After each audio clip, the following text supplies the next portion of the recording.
कैसे हैं आप लोग। आशा करती हूँ कि आप लोग अच्छे होंगे। बच्चों, सेकेंड टर्म की पढ़ाई समाप्त हो चुकी है। आज से हम लोग थर्ड टर्म की पढ़ाई शुरू करेंगे।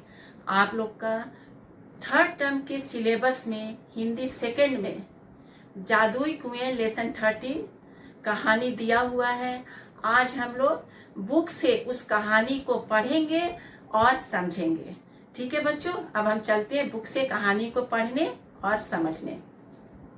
बच्चों, पार्ट 13 जादुई कुएं अब हम लोग बुक से पढ़ेंगे और समझेंगे। बच्चों, प्रस्तुत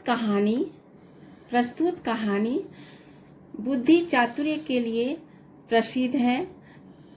तेनालीराम एवं राजा कृष्ण देव राय की कहानी है। कहानी में बुद्धि बल के द्वारा बहुत ही रोचक ढंग से एक बड़ी समस्या का समाधान किया गया है। बच्चों, अब हम पैराग्राफ को पढ़ेंगे और कहानी को समझेंगे। एक बार राजा कृष्ण देव राय ने अपने मंत्री को राज्य में अनेक कुएं बनाने का आदेश दिया।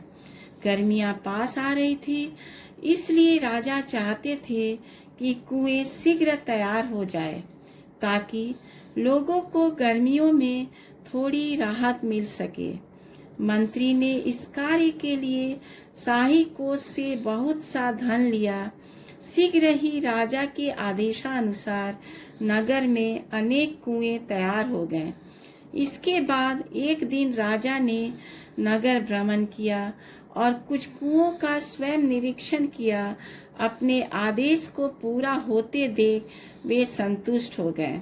बच्चों, गर्मियों के मौसम में हम लोग को प्यास लगती है। बच्चों, लगती है ना बहुत प्यास। इसके लिए हमें क्या चीज की जरूरत होती है? पानी की। बच्चों, कुआं शब्द से आप वाकिफ होंगे, कुआं शब्द जानते होंगे। कुआं में क्या रहता है? पानी। कुआं पानी का स्रोत है। इसी आधार पर राजा कृष्ण देव राय ने गांव वालों के लिए मंत्री को कुछ कुएं बनाने का आदेश दिए और राजा के आदेशानुसार गांव में कुछ कुएं बनकर तैयार हो गए। मंत्री ने कुएं बनाने के लिए शाही कोष से बहुत सा धन लिया और राजा के आदेशानुसार कुएं बनकर तैयार हो गए और राजा अपने आदेश को पूरा देखकर संतुष्ट हो गए। ठीक है बच्चों, अब हम आगे देखते हैं।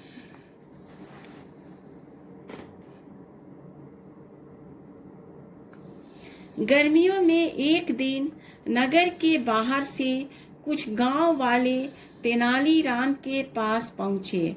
वे सभी मंत्री के विरुद्ध शिकायत लेकर आए थे। तेनालीराम ने उनकी शिकायत सुनी और उन्हें न्याय प्राप्त करने का रास्ता बताया। तेनालीराम अगले दिन राजा से मिले और बोले, महाराज, मुझे विजयनगर में कुछ चोरों के होने की सूचना मिली है। वे हमारे कुएं चुरा रहे हैं। इस बात पर राजा बोले, क्या बात करते हो तेनाली? कोई चोर कुएं को कैसे चुरा सकता है? महाराज, यह बात आश्चर्यजनक जरूर है, परंतु सच है वे चोर अब तक कई कुएं चुरा चुके हैं। तेनालीराम ने बहुत ही भोलेपन से कहा। उसकी बात को सुनकर दरबार में उपस्थित सभी दरबारी हंसने लगे। बच्चों, अब हम आगे कहानी में देखते हैं। कुछ गांव वाले तेनालीराम के पास पहुंचे और उन्होंने मंत्री के विरुद्ध शिकायत लेकर पहुंचे। उनकी शिकायत सुनकर अगले दिन तेनालीराम राजा से मिले और उन्होंने राजा से कहा कि विजयनगर में कुछ चोरों के होने की सूचना मिली है जो कुएं चुरा रहे हैं। इस बात पर राजा आश्चर्यचकित होकर बोले कि क्या कोई कुएं चुरा सकता है? बच्चों, अब मैं आप लोग से पूछती हूँ कि क्या कोई कुआं चुरा सकता है? नहीं ना। कुएं को कोई इधर से उधर भी उठाकर नहीं कर सकता है, तो भला कोई कुआं कैसे चुराएगा? इसी बात पर राजा भी आश्चर्यचकित हो गए। बच्चों, अब हम इस कहानी, यहाँ तक हम लोग कहानी को समझ चुके। अब हम लोग आगे के कहानी में देखते हैं। उसकी बात को सुनकर दरबार में उपस्थित सभी दरबारी हंसने लगे। महाराज ने कहा, तेनालीराम, तुम्हारी तबीयत तो ठीक है? आज कैसी बहकी बहकी बातें कर रहे हो।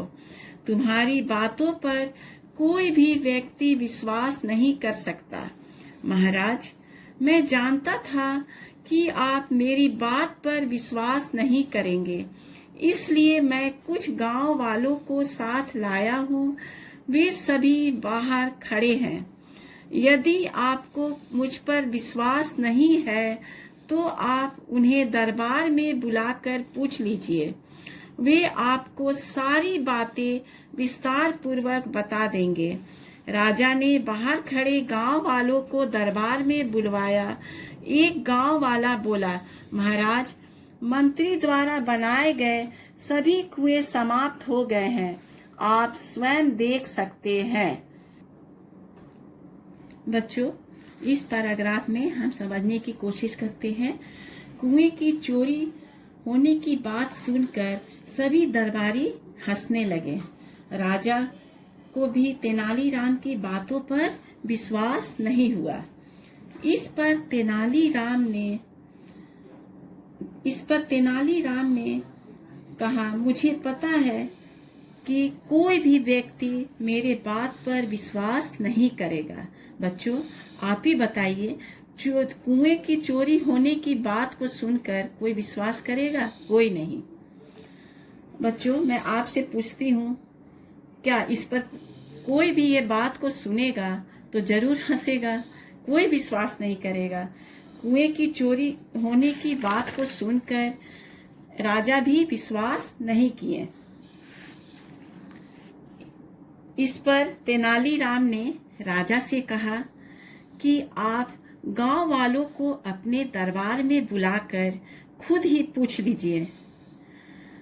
तो राजा ने कुछ गांव वालों को अपने दरबार में बुलाया और एक गांव वालों से उसने पूछा। तो उसने राजा से कहा, मंत्री द्वारा बनाए गए सभी कुएं समाप्त हो गए हैं, आप स्वयं आकर उसका निरीक्षण कर सकते हैं, स्वयं देख सकते हैं। बच्चों, हम लोग यहाँ तक समझे। अब अगले पैराग्राफ को पढ़ेंगे और कहानी को समझेंगे। राजा ने उसकी बात मान ली और मंत्री तेनालीराम कुछ दरबारियों तथा गांव वालों के साथ कुओं का निरीक्षण करने के लिए चल दिए। पूरे नगर का निरीक्षण करने के पश्चात उन्होंने पाया कि राजधानी के आसपास के अन्य स्थानों तथा गांवों में कोई कुआं नहीं है। राजा को यह पता लगते देख मंत्री घबरा गया। वास्तव में उसने कुछ कुओं को ही बनाने का आदेश दिया था। बचा हुआ धन उसने अपनी सुख सुविधाओं पर व्यय कर दिया। अब तक राजा भी तेनालीराम की बात का अर्थ समझ चुके थे। वे मंत्री पर क्रोधित होने लगे। तभी तेनालीराम बीच में बोल पड़ा, महाराज, इसमें इनका कोई दोष नहीं है। वास्तव में वे जादुई कुएं थे जो बनने के कुछ दिन बाद ही हवा में समाप्त हो गए। अपनी बात समाप्त कर तेनालीराम मंत्री की ओर देखने लगा। मंत्री ने अपना सिर शर्म से झुका लिया। राजा ने मंत्री को बहुत डांटा तथा उसे 100 और कुएं बनवाने का आदेश दिया। इस कार्य की सारी जिम्मेदारी तेनालीराम को सौंपी गई। बच्चों, अब हम इस पैराग्राफ को पढ़ेंगे और कहानी को समझेंगे। बच्चों, अब हम आगे पढ़ते हैं और समझते हैं। राजा ने गांव वाले का बात मानकर मंत्री तेनालीराम कुछ दरबारियों तथा गांव वालों के साथ कुओं का जांच करने के लिए निकल पड़े और पाया कि गांव के आसपास और अन्य स्थानों में कोई कुआं नहीं है। मंत्री इस बात से घबरा गया कि राजा को इस बात का पता चल गया है। उसने कुछ कुओं को ही बनाने का आदेश दिया था और बचा हुआ धन उसने अपने सुख सुविधाओं में खर्च कर दिया। बच्चों, आगे मंत्री को तेनालीराम ने यहाँ पर मंत्री को बचाने की कोशिश किया। मंत्री के पक्ष में उसने कहा, तेनालीराम ने ऐसा इसलिए कहा, वह नहीं चाहता था कि राजा मंत्री को कोई दंड दे। इसलिए उसने कहा कि कुएं बनने के कुछ दिन बाद ही वह सभी कुएं हवा में समाप्त हो गए। तेनालीराम नहीं चाहते थे कि मंत्री को सभी गांव के लोगों के सामने शर्मिंदा होना पड़े। इसलिए वे राजा से कहें, इनमें इनका कोई दोष नहीं है। वास्तव में वे जादुई कुएं थे जो बनने के कुछ ही दिन बाद हवा में समाप्त हो गए। तेनालीराम की बातों से मंत्री ने सर्व से अपना सिर क्या किया, झुका लिया। लेकिन फिर भी राजा ने मंत्री को बहुत डांटा तथा उसे 100 कुएं और बनाने का आदेश दिया और इस कार्य की सारी जिम्मेदारी तेनालीराम को सौंप दी गई। बच्चों, हमें इस कहानी से क्या शिक्षा मिलती है? अब हम देखते हैं। हमें इस कहानी से शिक्षा मिलती है कि हमें हमेशा कोई भी काम ईमानदारी से करना चाहिए और हमें कोई भी ऐसा काम नहीं करना चाहिए जिससे हमें शर्मिंदा होना पड़े। बच्चों, अब हम इस कहानी को समझ गए हैं और अब आप लोग घर पर इस कहानी को रीडिंग करिएगा और समझिएगा। बच्चों, ये क्वेश्चन आंसर है। क्वेश्चन आंसर आप लोग को कॉपी में करना है। क्वेश्चन आंसर और मौखिक उत्तर ये आप लोग को कॉपी में करना है और बाकी बुक की जितनी एक्सरसाइजेस है वो आपको बुक में करना है। क्वेश्चन नंबर ख, सही उत्तर पर सही का निशान लगाइए। नंबर 1, राजा ने मंत्री को राज्य में क्या बनाने के आदेश दिए? क्या आदेश दिए बच्चों? कुआं। आंसर क्या होगा? कुआं। नंबर 2, शाही कोष से क्या लिया? शाही कोष से क्या लिया गया? धन। बच्चों, आंसर क्या होगा? धन। क्वेश्चन नंबर 3, विजयनगर में किनके होने की सूचना मिली है? किनके होने की सूचना मिली है? चोरों। आंसर क्या होगा बच्चों? चोरों। क्वेश्चन नंबर 4, राजा ने और कितने कुएं बनवाने के आदेश दिए? आंसर क्या होगा बच्चों? 100। राजा ने 100 कुएं बनाने का आदेश दिए। अब हम व्याकरण बोध का क देखेंगे। दिए गए शब्दों के एक वचन लिखिए। एक वचन लिखना है। कुओं का एक वचन क्या होगा? कुआं। गर्मियों, गर्मी। चोरों, चोर। मंत्रियों, मंत्री। गांव का क्या होगा? गांव। बच्चों, अब आगे ख क्वेश्चन देखते हैं। दिए गए वाक्यों में उचित स्थान पर विराम चिन्ह लगाइए। बच्चों, यहाँ पे हमने वाक्य में विराम चिन्ह लगाया है। जैसे मैंने आपकी सुविधा के लिए लगा दिया है, आप लोग भी अपने बुक में इसी तरह विराम चिन्ह, जहाँ आवश्यकता है विराम चिन्ह का, उसी तरह आप लोग को भी लगाना है। ठीक है। अब हम मौखिक उत्तर तो आप लोग को कॉपी में करना है, लेकिन हमने बुक में इसीलिए लिख दिया है कि आप लोग जब क्वेश्चन पढ़ेंगे तो इसको भी लर्न कर लेंगे। पानी की अधिकता वाले 2 फलों के नाम बताइए। तरबूज और खीरा। नंबर 2, राजपुरोहित कौन होता है? राजा का कर्म कांड कराने वाला पुजारी। क्वेश्चन नंबर 3, अपने देश की राजधानी का नाम बताइए। देश की राजधानी क्या होगा? नई दिल्ली। क्वेश्चन नंबर 4, लू से बचने के लिए हमें क्या करना चाहिए? लू से बचने के लिए हमें प्याज एवं पानी का सेवन करना चाहिए। बच्चों, अभी हमने बुक की सारी एक्सरसाइजेस देखी है। अब हम कॉपी का प्रश्न उत्तर देखेंगे।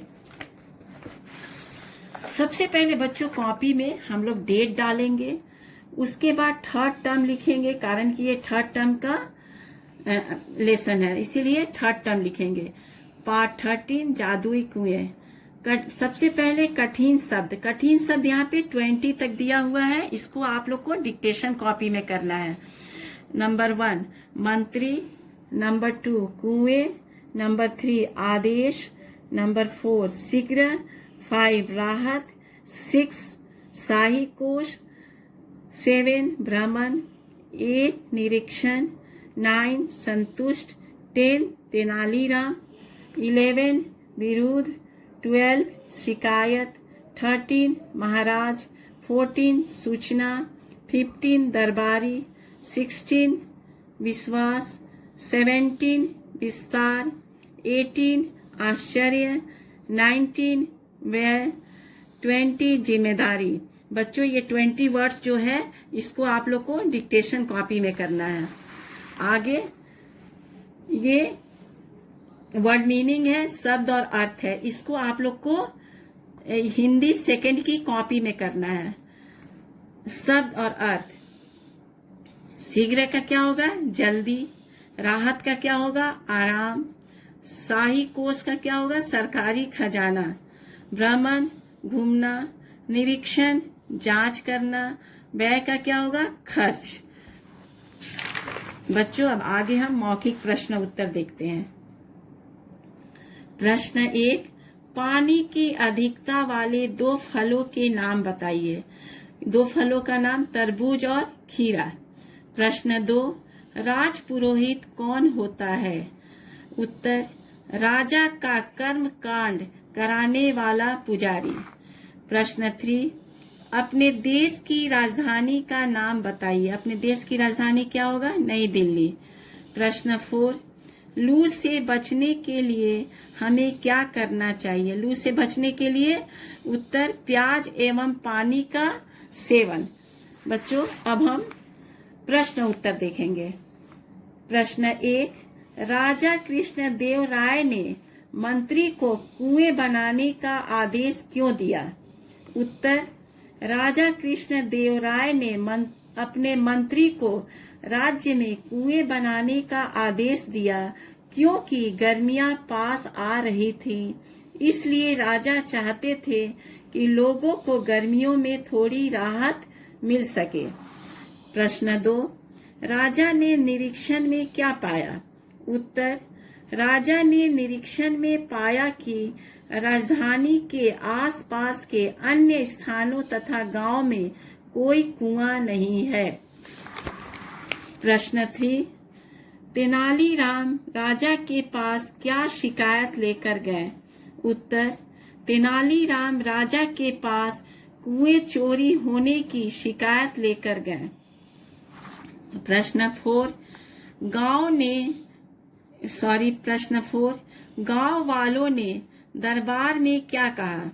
उत्तर, गांव वालों ने दरबार में कहा, मंत्री द्वारा बनाए गए सभी कुएं समाप्त हो गए हैं, आप स्वयं इसका निरीक्षण कर सकते हैं। बच्चों ये जितना प्रश्न उत्तर अभी हमने कॉपी में लिखे हैं, आप लोग को इसी तरह हिंदी सेकंड की कॉपी में मौखिक वर्ड मीनिंग, ये कठिन शब्द को डिक्टेशन कॉपी में लिखना है और शब्द अर्थ, मौखिक प्रश्न उत्तर और प्रश्न उत्तर ये आपको कॉपी में करना है, हिंदी सेकंड की कॉपी में बच्चों। और बुक की एक्सरसाइज बुक में करना है। बच्चों कहानी को हम लोग पढ़ लिए हैं और समझ गए हैं। आप लोग घर पर बुक से कहानी का रीडिंग कीजिएगा और कठिन शब्दों को जो आप लोग को डिक्टेशन कॉपी में करना है उसको लर्न कीजिएगा। बुक की एक्सरसाइज बुक की सारी एक्सरसाइजेस और कॉपी का प्रश्न उत्तर सभी आप लोग को क्या करना है, लर्न करना है।